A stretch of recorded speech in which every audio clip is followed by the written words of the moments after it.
Ration ప్రజల పరేషాన్. YS Jagan ఉండుంటే ఇలా ఉండేనా? రోడ్డు మీద 5-6 10 రూపాయల నోట్లు వెదజల్లి అవి తీసుకోమని చెప్పి ఈలోపు మన పరసు కొట్టేసే సీన్లు ప్రజలకు తెలుసు.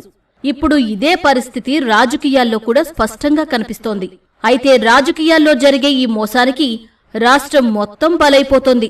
నిన్నటి వరకు ప్రతి నెలా మొదటి వారం వీధి చివరకు వచ్చే రేషన్ వ్యాన్ రాలేదు. కష్టాలు మాత్రం వచ్చాయి.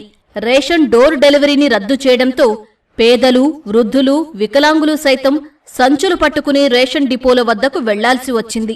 ఓవైపు ఎండ, ఇంకోవైపు చినుకులు అయినా బియ్యం గింజల కోసం యాతన తప్పలేదు. గిరిజన ప్రాంతాల్లో వాగులు, వంకలు, గుట్టలు దాటుకుంటూ వృద్ధులు అవస్థలు పడ్డారు. తెల్లారే ప్రజలు కార్డులు, సంచులతో రేషన్ డిపో వద్ద బారులు తీరితే తీరిగ్గా వచ్చిన డీలర్ బియ్యం ఇచ్చారు. వాటిని నెత్తినబెట్టుకుని బురదలో గట్లు పుట్టలు దాటుకుని ఇళ్లకు చేరారు.